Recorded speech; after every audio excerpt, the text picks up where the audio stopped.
Ça veut dire qu'il y a une invasion en cours aux USA. Secret, ça veut dire que les Américains ne le savent pas. Alors évidemment, c'est très clair. Je pense que vous aurez compris qu'en réalité, si dans la bande dessinée, ce sont des extraterrestres, vous voyez, là, le visage un peu déformé, on appelle les Skrulls.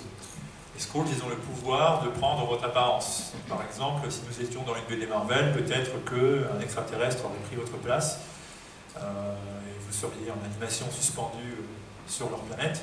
Et ils auraient envoyé quelqu'un à votre place dans l'attente du jour où ils vont tous se révéler et vont tous prendre le pouvoir.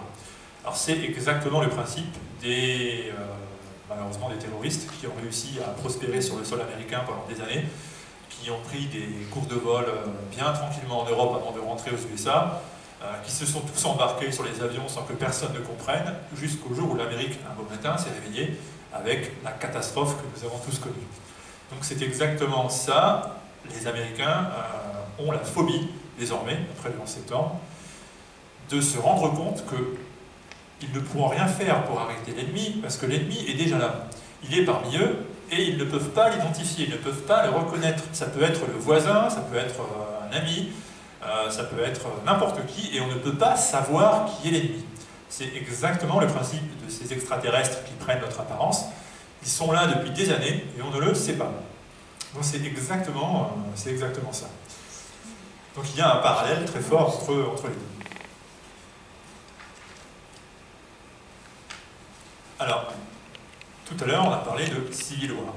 Civil War revient au cinéma, il y a eu le film récemment, et puis revient sous forme de comics avec Civil War 2.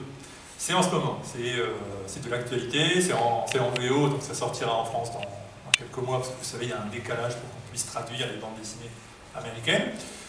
Donc ça va bientôt arriver, et là nous avons quoi? Nous avons ce que j'appellerais les conséquences de Guantanamo.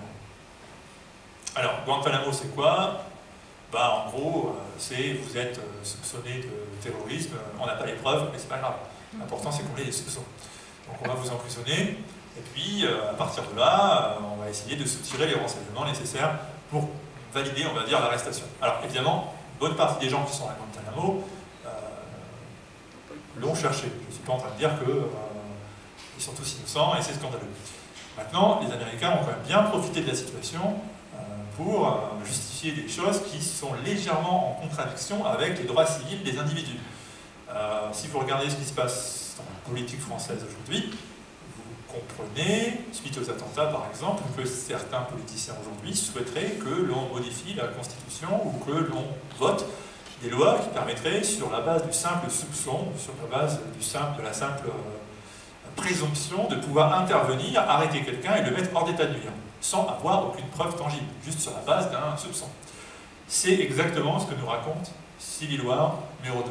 En fait, on nous raconte que apparaît un personnage, arrivé de nulle part, qui a le pouvoir de prédire le futur. Donc ce personnage dit par exemple, voilà, j'ai eu un flash, j'ai eu une vision, et telle personne va tenter d'assassiner telle personne. Problème, ces visions ne se réalisent pas forcément toutes à 100%. Donc il a parfois des visions qui se vérifient, parfois pas. Et là vous avez deux camps à nouveau. Vous avez un camp qui dit, mais attendez, si on a un soupçon, si on pense que quelque chose va se produire, on doit intervenir tout de suite. Peu importe que ce ne soit pas certain, il faut le neutraliser. L'autre camp qui dit, mais non, attendez, les droits, la liberté individuelle, si c'est sur la base d'un soupçon, on ne peut rien faire. On ne peut pas incarcérer quelqu'un, on ne peut pas mettre hors d'état de nuire quelqu'un, parce qu'on pense qu'éventuellement, il va commettre quelque chose. Tant qu'il n'a rien fait, il est libre.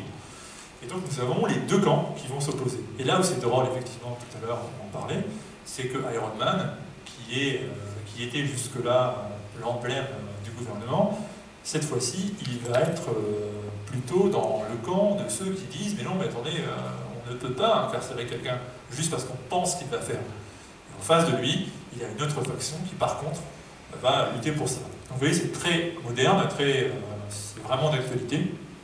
Ça pose la question de savoir si on peut aujourd'hui désamorcer un conflit, désamorcer un drame en faisant de la sanction préventive. Peut-on vraiment faire de la sanction préventive? Peut-on, sur la base d'un fort doute intervenir et incarcérer quelqu'un. C'est exactement ce que nous raconte cette histoire.